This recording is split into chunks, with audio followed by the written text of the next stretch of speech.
Ding dong, hai teman-teman semua. Kali ini kita mau belajar bikin pola kerah Taylor. Dan antara yang tegak dan setengah tegak ini mau langsung aku bikin di satu video ini. Oke, kerah Taylor, kerah jas, kerah blazer itu sama ya. Beberapa nama yang sering dipakai untuk menyebut jenis kerah ini. Cara membuatnya mirip-mirip sama kerah shawl setali yang sebelumnya pernah kita pelajari. Perbedaannya apa? Kerah Taylor ini ada belahan di kelopak kerahnya dan belahannya itu dibuat terpisah dari pola badan. Bentuk belahannya dan model kancingnya juga bervariasi. Ini kucontohkan pembuatan kerah Taylor yang model kerahnya paling dasar, paling basic, paling standar. Dan letak kancingnya di sekitar pinggang ya. Jadi mirip-mirip sama blazer yang sering teman-teman tanyain. Oke, cara membuatnya, pertama buatlah pola dasar badan depan dan belakang.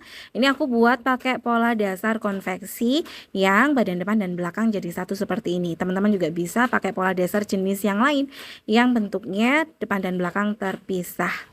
Setelah membuat pola dasar, langkah selanjutnya tentukan letak kancing pertama.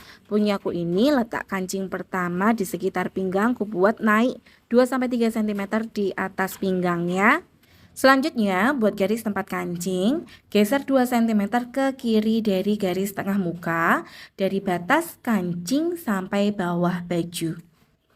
Nah, batas atas tempat kancing ini bisa kita sebut sebagai ujung kerah. Oke, selanjutnya kita mau buat garis kerah. Di bahu tinggi ini boleh tetap di pola dasar, tapi kan terlalu pas leher ya. Nah, kalau ingin lebih longgar, kerah di bagian lehernya nanti boleh dibesarkan. Ini punya ku besarkan, longgarkan 1 cm ke arah kanan, lalu hubungkan ujung kerah yang di sebelah kancing tadi dengan bahu tinggi yang baru yang sudah digeser 1 cm. Teruskan garisnya ke atas. Panjang ke atasnya ini berapa? Teman-teman harus pahami karena garis ke atas ini nantinya akan dijahit ke garis leher pola belakang. Maka harus ukur dulu garis leher belakang yang baru. Karena tadi kan depan digeser 1 cm ya, maka yang belakang pun juga harus digeser 1 cm buat garis leher belakang yang baru. Dan ukur punyaku ini 9 cm. Jadi garis kerah ini dari bahu tinggi ke atas pun juga 9 cm. Oke, selanjutnya dari titik 9 cm yang barusan kita buat garis siku tegak lurus ke arah kiri yang besarnya 7-9 cm. Ini kita mau buat garis tengah belakang kerah. Jadi ukur dari sudut ke arah kiri 7-9 cm. Lanjut ya, kita sekarang mau buat garis lipatan kerah atau garis patah kerah. Ukur 2-3 cm ke kiri dari bahu tinggi pola badan depan yang baru. Lalu buat garis lurus dari ujung kerah di sebelah kancing ke titik ini. Teruskan garisnya ke atas sampai garis tengah belakang kerah. Garis patah kerah ini nantinya yang akan dilipat ke arah luar saat kerah dipakai. Oke, selanjutnya kita mau buat belahan kerah. Letaknya di mana? Bentuk dasar belahan ini ada di sekitar garis leher. Kita bisa buat turun sekitar 5 cm dari bahu tinggi, lalu hubungkan garis lurus dari bahu rendah ke titik ini yang 5 cm dan teruskan garisnya ke samping kiri. Dari titik 5 cm tadi ke samping kiri ini besarnya berapa? Teman-teman pahami ini.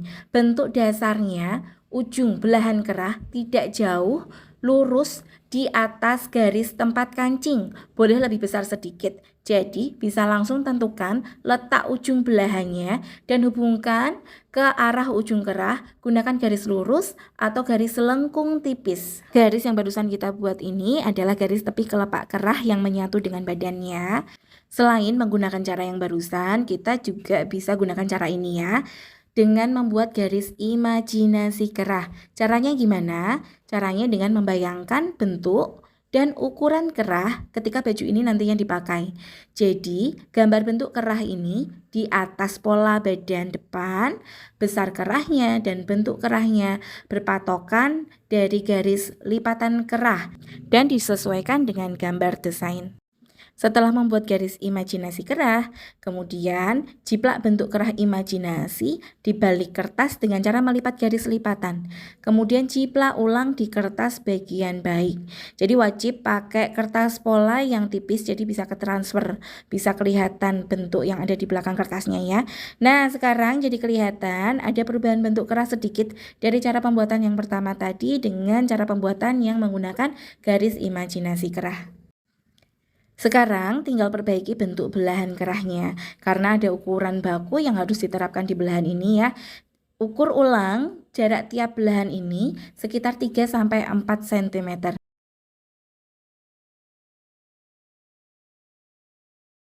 Kemudian tinggal hubungkan belahan dengan garis tengah belakang kerah. Pastikan sudut garis tengah belakang kerah ini siku-siku tegak lurus. Oke, udah selesai bentuk kerahnya ya. Sekarang tinggal perhalus aja bentuknya. Nah, di bagian kerung leher ini yang tadi turun 5 cm, bentuknya itu bisa dibuat garis melengkung seperti ini tadi, atau tetap bentuk sudut seperti yang sebelumnya sudah kita buat. Tergantung nanti teknik jahit yang mau dipakai itu yang seperti apa. Oke, selanjutnya tinggal jiplak aja pola badan depan, kerah, dan lapisan. Saat jiplak, pastikan juga jiplak garis lipatan kerah.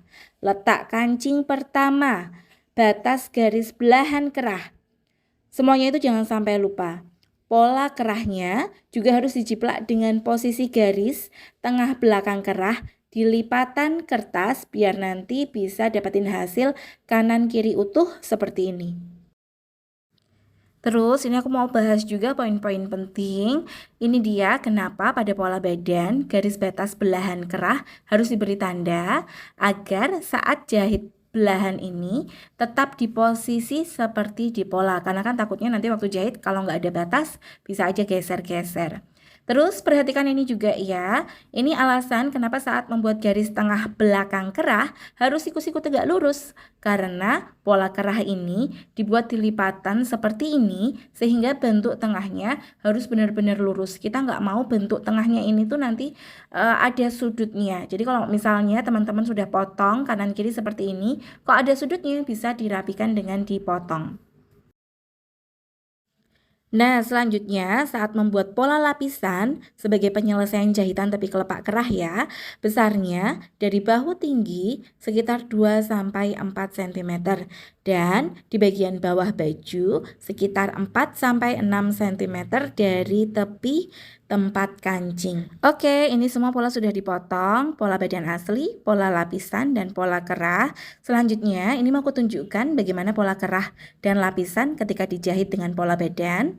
Lapisan akan diletakkan di bawah badan asli, lalu kerah akan dijepit di antara lapisan dan badan. Sekalian juga ini mau kutunjukkan bentuk kerah ketika dipakai. Garis lipatan kerah dilipat dan kerah dibentuk seperti ini. Nah, sekarang jadi teman-teman bisa bayangin ya hasil jadi kerah tegak tailor itu seperti apa nantinya. Oke, kerah tailor tegak udah tuntas ya. Saatnya lanjut kerah tailor yang setengah tegak. Sama seperti jenis kerah tegak dan setengah tegak yang lainnya. Bedanya hanya di jatuh kelopak kerah bagian bahu. Di akhir video kutunjukkan apa perbedaannya dari hasil pola yang sudah kita buat ini ya. Aku gak buat pola baru ya, jadi ini langsung kutumpuk di atas pola ini biar kalian tahu langsung perbedaan cara membuatnya. Oke, kalau yang udah pernah bikin kerah shawl pasti tahu perbedaannya di mana. Yap, betul, di garis kerah yang nantinya akan dijahit dengan garis leher belakang ini. Pola kerah setengah tegak, mundur 2 cm di titik ini dan ukur ulang panjangnya masih tetap 9 cm. Itu dari mana? Dari garis leher belakang. Dari bahu tinggi ke atas boleh buat garis lurus, boleh juga garis lengkung tipis. Lalu di titik ini buat garis siku-siku tegak lurus ke arah kiri dan ukur panjangnya 7-9 cm untuk garis tengah belakang kerah. Lalu tinggal hubungkan titik baru ini dengan belahan kerah yang sudah kita buat tadi di kerah tegaknya. Sudah teman-teman, cuma itu aja perbedaannya antara kerah tegak dengan yang setengah tegak ya. Kita lanjutin dengan jiplak pola setengah tegak ini di kertas doorslak ya. Kita lihat sama-sama perbedaannya bentuk kerah antara yang tegak dan yang setengah tegak. Nah, ini dia hasilnya udah kelihatan perbedaannya. Bentuk kelopak kerah di atas bahu yang setengah tegak, lebih miring dan lebih banyak bagian kelopak kerah yang jatuh di bahu dibandingkan yang tegak. Kelihatannya teman-teman ya. Nah, tentang jumlah pola kerah Taylor ini itu nanti gimana? Jadi pola kerah Taylor ini akan terdiri dari bagian badan asli, bagian lapisan, dan pola kerah utuh kanan kiri seperti ini. Juga jangan lupa yang badan belakang tetap ya. Gimana teman-teman? Setelah lihat video ini, bikin kerah Taylor rasanya gampang kan ya? Nggak susah-susah amat seperti yang kalian bayangin kok. Mudah-mudahan selanjutnya teman-teman bisa bikin baju yang modelnya seperti kerah Taylor ini, bisa bikin blazer, jas, dan model lainnya. Terima kasih sudah simak video ini, sampai jumpa di video berikutnya. Bye-bye!